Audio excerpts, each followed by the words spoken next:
A cooper named Yer beat me twice before noon and was working on a third loss for me when Jesus came across the courtyard and sat down on the stone bench at our left. The game was the soldier's game. The Greeks had a word for it and the Romans had three. Yer just called it stones.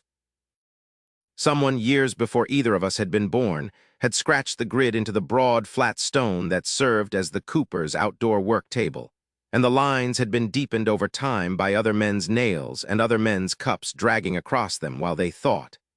8 lines one way, 8 the other. We played for pebbles, or we said we played for pebbles. We were really playing for the strip of shaded courtyard where the sun would not find us for another half hour, and for the dignity of the second cup, and for the right to claim, when we returned to our wives in the evening, that we had been out of the house for reasons.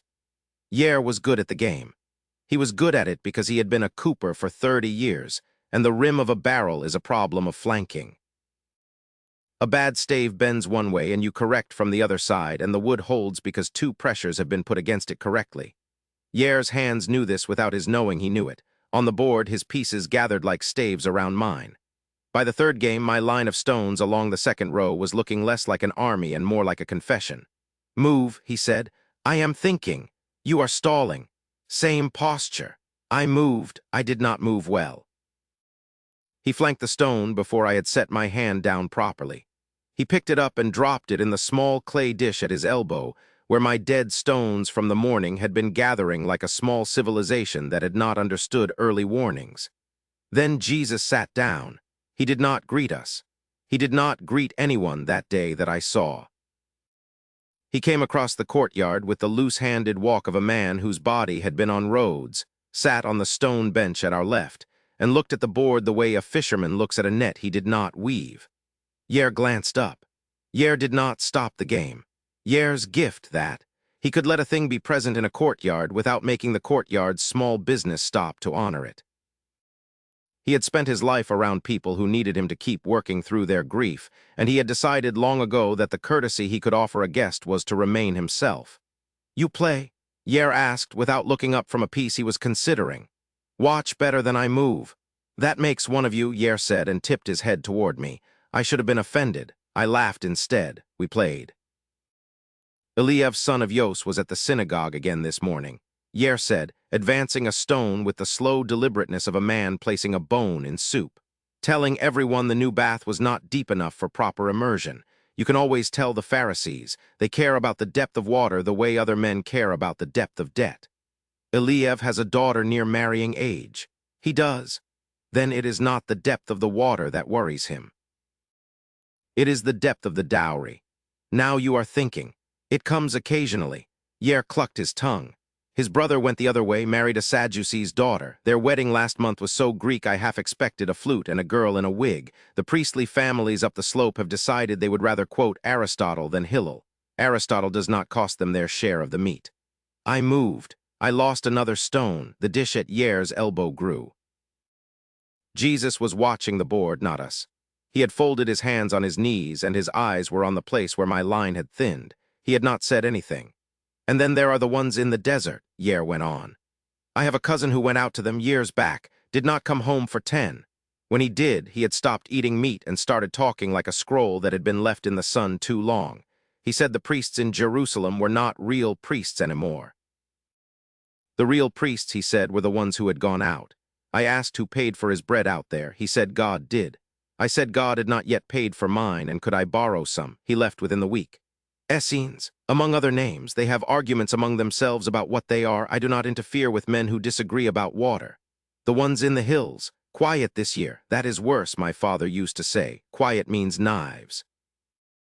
Listen for the silence after the silence, that is when men have agreed. They have not agreed.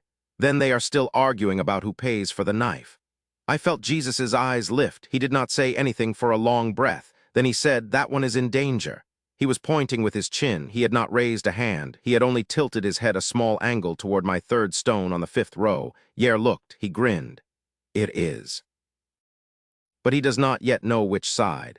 I looked. The stone was caught between 2 of Yer's, not flanked yet, but 1 move away from being 2 moves away from flanked. I had been about to move a different piece entirely because the danger had not finished knocking yet. I moved the threatened stone. Yer frowned slightly. He had not expected me to see it. You have an advisor, he said. He has not yet asked for wages. Jesus said very quietly, I do not play. Then we are safe, said Yer. I looked at Jesus. He was not smiling. He was not solemn either.